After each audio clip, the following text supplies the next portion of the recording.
Well, thank you so much, Professor Yu, for your insightful speech. My name is Mahmoud Jawadi. I'm the second-year master's student here at the School of Transnational Governance. Well, my question is a bit about the state of play and the status quo and the future of the EU-China relations. In 2019, the European Union characterized China as competitor, rival, and also partner. And since then until now, different European officials just describe China as an assertive power, or sometimes describe it as a country tries to rewrite the international order. But 2 weeks ago, again, Mr. Borrell submitted a paper at Gimnich meeting stating China as partner, rival, and competitor. So there is no change in characterization of China. So my question is that how accurate that characterization and that vision? And if you think that it is not really accurate, what would be your prescription in order just to characterize China for Europe? Thank you.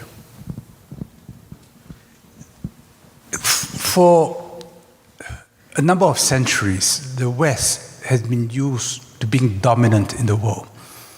I talk about Jesus Christ from being Chinese to being European.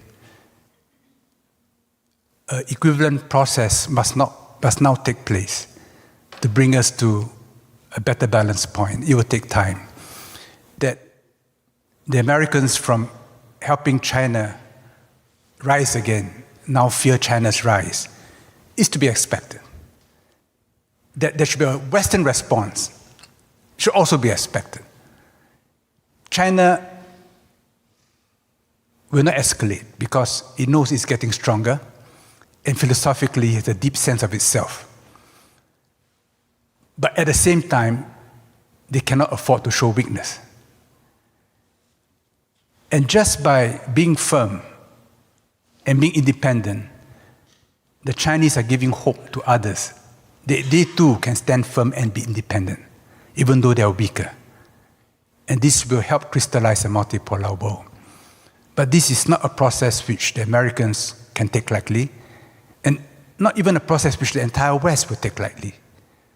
So we are in the period of a great transition, but it will come about. And to some extent, the global economic situation and the Ukraine war will help precipitate gradually this future.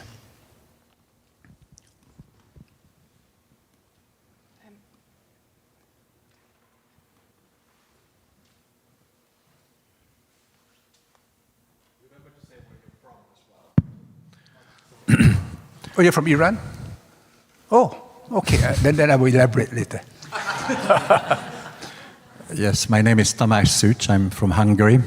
Currently here for a 1-year visiting fellowship, but I work for the European Commission otherwise. And thank you for the amazing lecture, very insightful. And my question is basically also specifically, because you have been Minister for Culture and also Minister for Foreign Affairs, among many other titles. How do you see the role of culture in foreign policy in general, and the role and use of soft power in China in particular? Because there are quite controversial views, especially since Xi Jinping took power. So basically that's the question. Thank you. In my years in government, I found that culture touches the opposite party the most, and is the most remembered. I knew Frank-Walter Steinmeier when he was foreign minister. And what we most remember is a little project when I had a piece of the Berlin Wall in my constituency. And I asked Helmut Kohl, whom I was a minister in attendance to in 1994, and at that time was already a recluse. I asked for a message from him through Horst Stelschik, and he gave me that message. I don't think Steinmeier remembers me for anything else. In my relationship with India, I was for 10 years involved in the revival of an ancient Buddhist university called Nalanda, which was recorded in great detail by a Chinese monk in the 7th century, but which history was long forgotten. It was the world's first university. It was destroyed by Afghan invaders after Oxford was established, but before Cambridge. And in India, they did not know the history. But in China, that history is immortalized in the journey to the West and the story of the monkey god.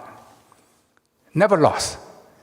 In the 19th century, the British archaeologist Alexander Cunningham, who started the Archaeological Survey of India, a great institution, he read a translation of what the monk wrote in the 7th century, and he was astonished by its accuracy. And after that grew in India a group of Buddha Sahibs, they call them, who were archaeologists working off Chinese records of India. So the Indians remember me and gave me a very high award for this university project. And with the Russians, I'm still helping them establish a church in Singapore.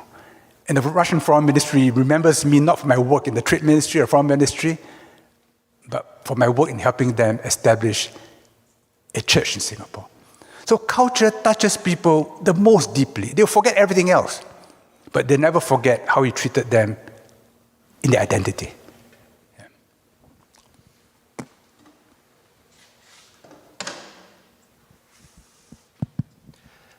Morten Bergsma, I'm the director of CILRUP, the Center for International Law Research and Policy. We have an office here in Florence. Thank you for your brilliant presentation. In the question of Xinjiang and the Uyghurs, the US State Department and various British actors are saying that there has been genocide, whilst the leading scholars of the law of genocide, they say that there is no evidence, there is no proof, and that the US State Department should stop using this classification unless it produces the proof. By making use of such classifications as genocide and crimes against humanity, one also generates feelings of blameworthiness and that there is a threat from the Chinese government. What are your thoughts on the way the US and British actors use human rights terminology, the human rights narrative, and soft international law in the contest which you refer to between the United States and China? Well, it's part of the information warfare that makes it very difficult for us sometimes to know what to believe and what not to believe. I first accompanied Lee Kuan Yew to Xinjiang in the year 2000, just before he stepped down as Prime Minister.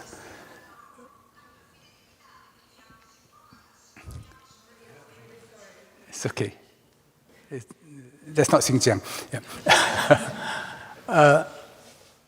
I was surprised when I went there to find that road signs were in Roman characters, in Chinese characters, and in Arabic characters. So I asked accompanying Chinese officials, I said, when did that happen? Oh, he said Mao Zedong wanted it. In fact, when the communists took over, they restored the names of many places to their Uyghur names. But of course, the Chinese attitude is, you're a minority, you threaten me politically, I smash you. Like they did with Yaqub Bey in the 19th century, the Qing dynasty. But if you don't threaten me, then I'm very generous to you. In fact, I treat you better than Han people. So the population policy never applied to the Uyghurs. And that's why there are many more Uyghurs today in proportionate terms than Han Chinese and any other group. So there's certainly no physical genocide. In 2001 August, I went back to Xinjiang, the trade delegation, and I went to Kashgar. In Kashgar, I saw women in Central Asian burqas, which is a whole basket put on top of their head. I was shocked.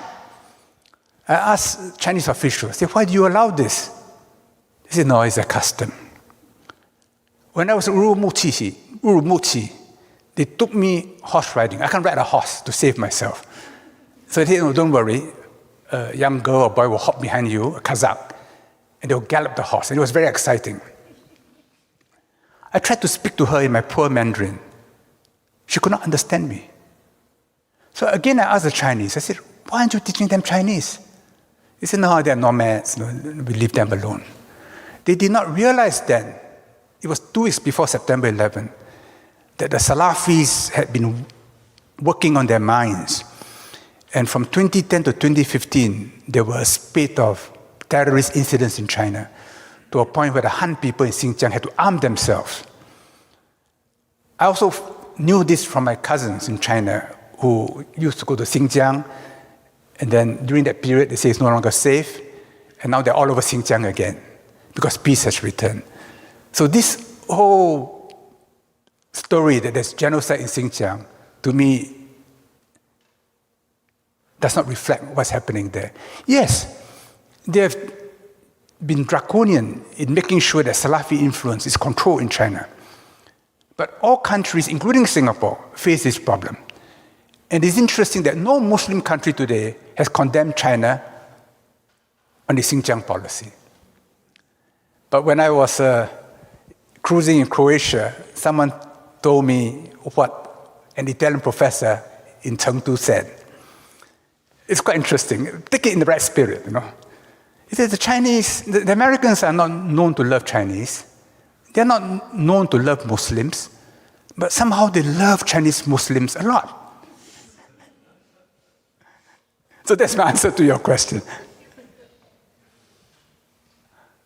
Yes, please.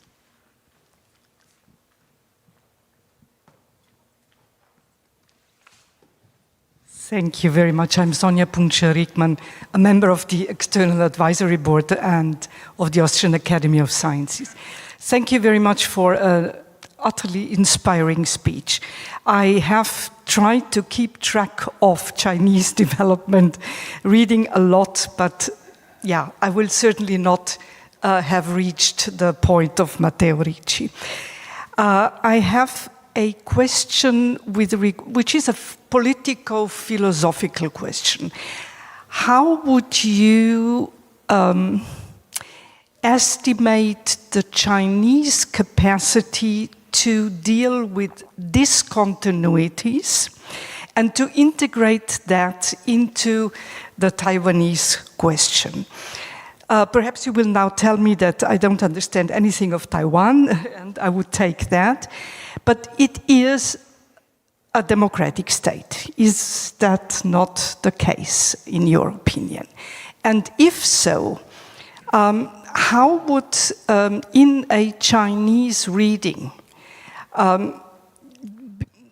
to be dealt with this democratic development as a different one, as China has experienced, in order to perhaps assess the whole question of independence in a different way? Is that at all feasible, thinkable, etc.? We had a similar development with Hong Kong, hadn't we? Where there was this solution of one country, two systems. And, well, I don't think that China really lived up to that. But, yeah, perhaps you see this differently. Thank you. China never accepted the Treaty of Nanjing, which ceded Hong Kong in perpetuity to the British as being a valid treaty. They never accepted that. The issue was not put to the test because a large part of Hong Kong, on the mainland side, was leased to Britain for 99 years. And even by British law, that land had to be returned. And when that land is returned, Hong Kong is no longer viable.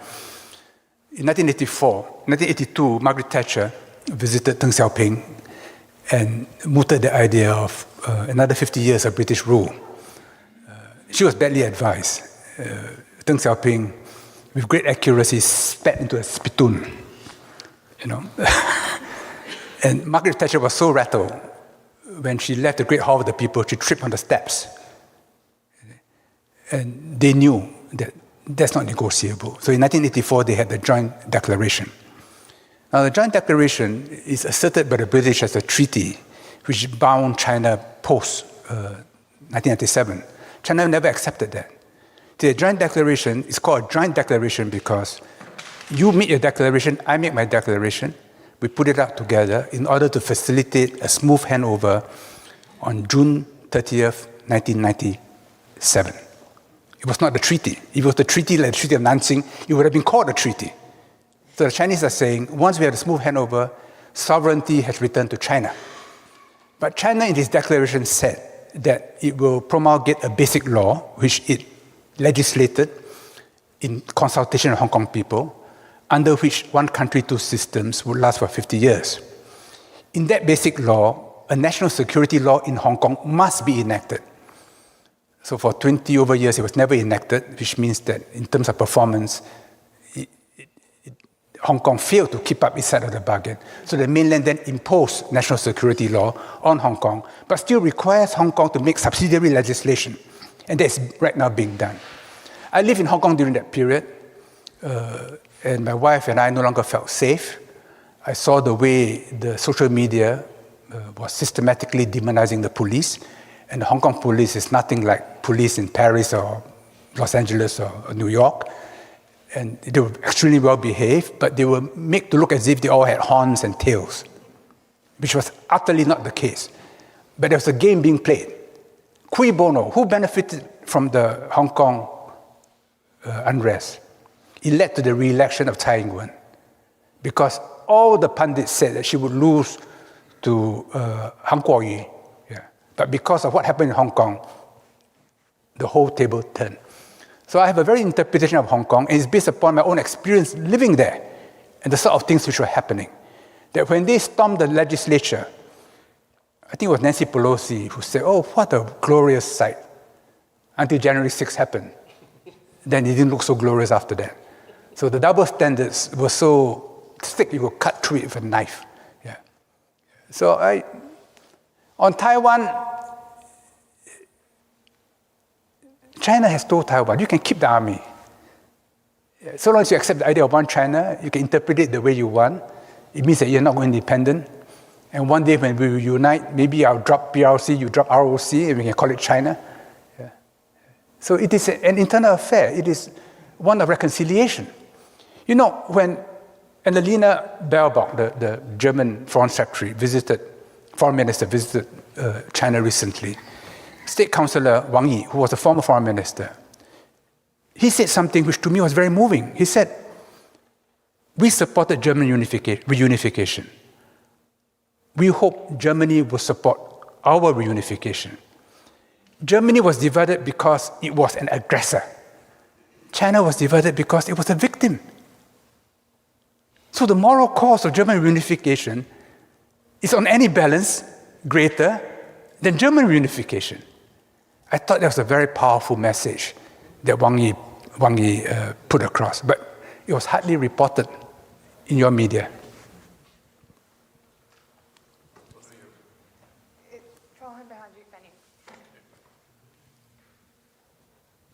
Oh, it's me, is it? Or not? No, I think it's behind.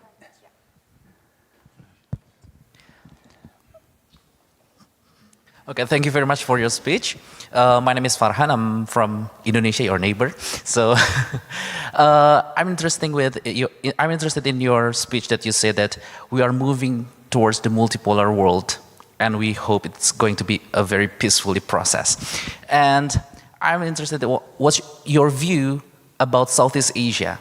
Because in my mind, I have like two scenarios for Southeast Asia. Like the first scenario is like Southeast Asia will be like the Latin America for the US when they rise, which means they are going to be the hinterland for China, the backyard for China.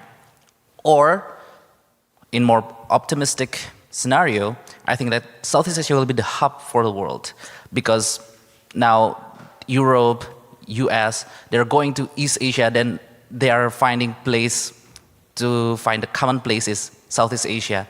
And what's your view? What do you have any other think about Southeast Asia in the future when we are seeing the multipolar world? Thank you very much. Well, ASEAN is very important, and ASEAN can be a weak pole in a multipolar world, not a strong pole, because ASEAN hasn't got ICBMs and nuclear submarines to threaten other people. But Southeast Asia is diverse. Historically and geographically, it's between the great civilizations of East Asia and South Asia. We have this wonderful saying in Sabah, tanah di bawah angin, the land below the winds, the trade winds. That's Southeast Asia. And it welcomes people from all over the world. No one feels unwelcome in Indonesia or in Phuket or in Singapore. You can be from Mars, you'll still be welcome in Southeast Asia. This is our culture. But our integration into a larger Chinese-dominated economy is inevitable. And historically, every time China was united, there was a great China trade, which gave prosperity to the kingdoms of Southeast Asia. And we are seeing a replay of the historical cycle. China's trade with ASEAN overtook China's trade with Europe and America some years ago. China's trade with ASEAN is greater than US trade with Europe. And will reach $1 trillion this year. And, you know, China's a cold country. They all want to have homes in Indonesia. Yeah. Because the climate is balmy, the food is good, the people are friendly. So I see a relationship between China and Southeast Asia which will endure. But they know that in Southeast Asia we are promiscuous. We don't want monogamous relationships. Now, Zhu Rongji, in the year 2000, I was there. At an ASEAN-China summit, he proposed a free trade agreement with ASEAN. At that time, ASEAN countries were still reeling from the Asian financial crisis and did not know how to respond. But in the end, we agreed. And when the framework agreement was signed in Phnom Penh in 2002, Zhu Rongji said, China does not seek for itself an exclusive position in Southeast Asia. China has never changed that position. In other words, by all means, be friendly to the Americans, Japanese, Europeans, but please take into account my own interests. If you hurt me, I'll hurt you. But I will not make my enemy your enemy, which is increasingly what Americans are telling us, that America's enemies are our enemies. And the use of long-arm jurisdiction, which is causing a lot of angst all over the world and leading to de-dollarization. But it will take time. But there is a big difference between the way China handles Southeast Asia with the way the US handles Southeast Asia. In the case of Europe, because you no longer have a strategic impact on Southeast Asia, you're welcome in every country. So Europe is a free rider in Southeast Asia. In terms of business management, my question to you is, what can the European Union do to improve a real understanding of Confucian culture in terms of business management, and also looking at the future of business management? How can we understand better and implement better the Chinese contribution to business management in terms of yin and yang?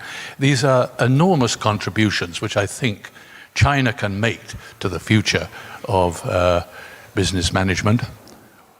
How can the European Union help in promoting a better understanding of culture in this sense? Well, I think European cultural and educational institutions can play a big role. I've been an advisor to IESE Business School in Barcelona for over 10 years.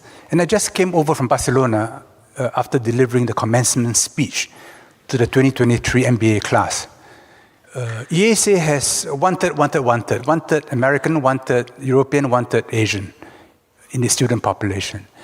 And just in their daily interactions, people by osmosis learn from one another what it means to live on a daily basis with diversity. And it stimulates mutual respect. And a school like STG should do that. I think more and more European institutions should somehow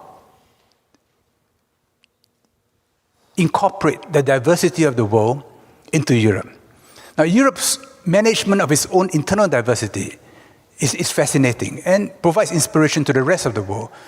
But that internal integration cannot be done without connection to the world outside. And the world outside is diverse. And when we see how diverse the world is, it makes it easier for us to manage our own internal diversity. I did a short posting of my meeting with Alex yesterday in Facebook. And someone asked, what is transnational governance? I said, well, it's mostly about Europe's internal governance. But I added, Europe's internal governance, if it succeeds, is good for the world. If within Europe you fail, then we will fail in the world. So from that perspective, I wrote, we have an equity interest in the success of the European experiment. But you should not conduct this experiment without reference to the world outside. Okay, I think we have time for a couple more questions only, and there's approximately 1 million hands. Michele, I saw you first. Hello, thank you. I'm Michele Giovanardi from Italy, and I'm here project associate at the School of Transnational Governance. So my question is, again, you touched upon Taiwan and how this is not an expression of an imperialist kind of way of seeing the world, but a way of seeing a just order in the world. But of course, in international politics, different states can have different kind of idea about a just world order.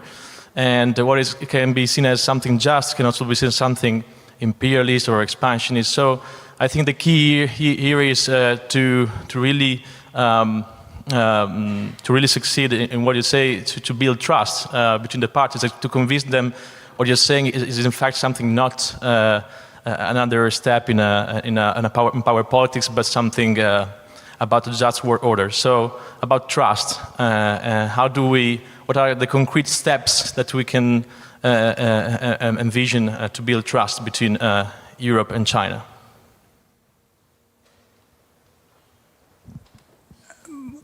It begins by being interested in the other, which means respecting the other.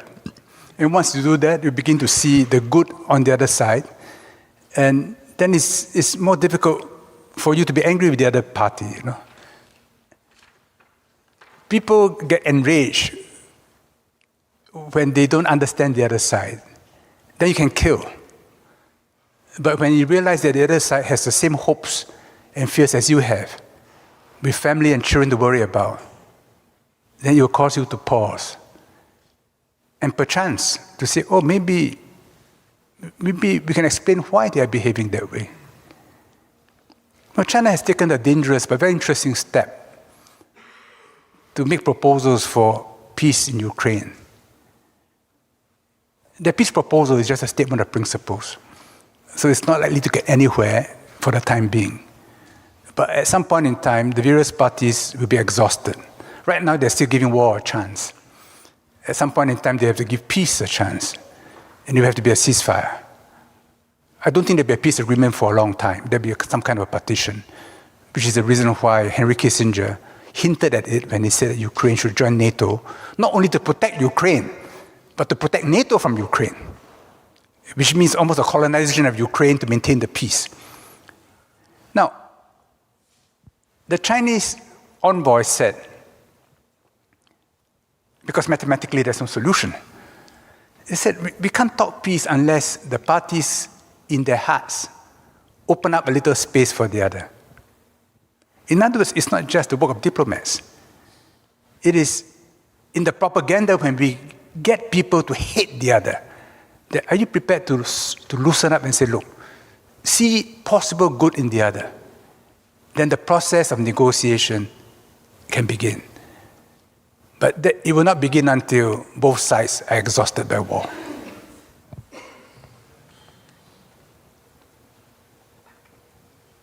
Right to the back.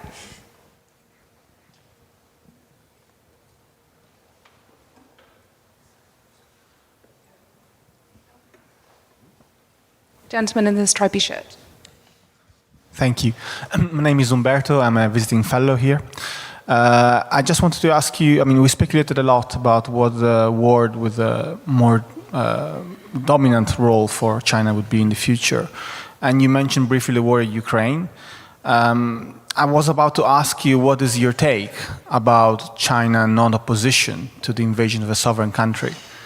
So, if you think about the perspective a European has, we have seen similar situation like the Russian invasion of China in the 30s, in the 40s. This resonates very deeply with us, what has happened between Ukraine and Russia. So I was wondering, what is the way in which China is seeing this conflict in a way that does not bring it to openly condemn the invasion of a sovereign country as neighbor? From a geopolitical viewpoint, China wants Russia to be a separate pole to stand up to the US. So if there's regime change in Russia, and Russia becomes a part of a Western alliance, then China will come under much greater pressure. So from that higher perspective, China would not want Russia to fail. So economically, China will support Russia. But militarily, Ukraine is a distant war for them, over which they don't think they have complete understanding, and about which they don't think they should get too involved, except as a peacemaker if there's room for a peacemaker. That's what they do. They don't support invasion. They've said that in the first principle. But at the same time, they say there's a history to it, which was NATO's relentless expansion to the east, which the Chinese have always opposed, because it bifurcates the world, and it is divisive and aggressive. So China is saying, look, if you want peace, you can't just look at a snapshot. You've got to look at the entire video. Then when you look at the entire video, you'll find a way to the future. But if you just look at a snapshot, you won't find a way to the future. I'm informed by the powers that be that we can keep going. So, since we're having such an interesting discussion, maybe I'm looking at the powers. Two more questions? Yeah, okay. Okay, Mr.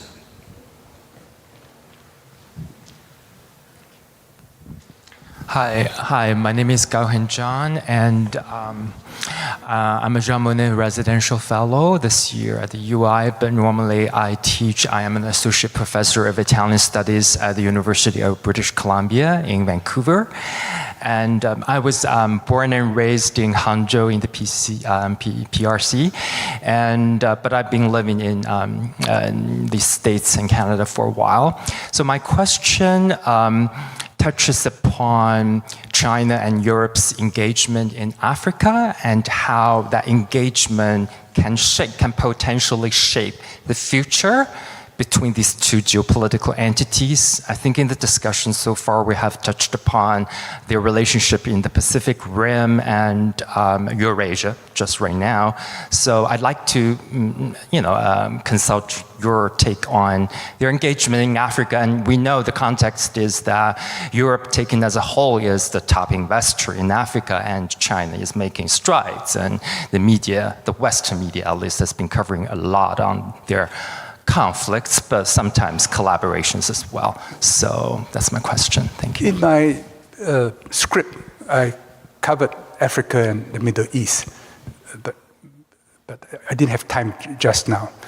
To me, Europe and China share common interests in the Middle East, which is to help the Africans develop.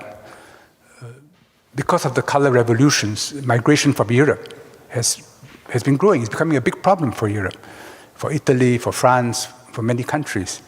So there is every interest for Europe to help Africa develop, to stabilize Africa. But Africa will not be stabilized in your own image. Africa will be stabilized, can only be stabilized if you take into account its tribal character. If you ignore the tribal character of Africa, democracy will fail. Just as if you ignore the tribal history of Europe, you will fail in Europe.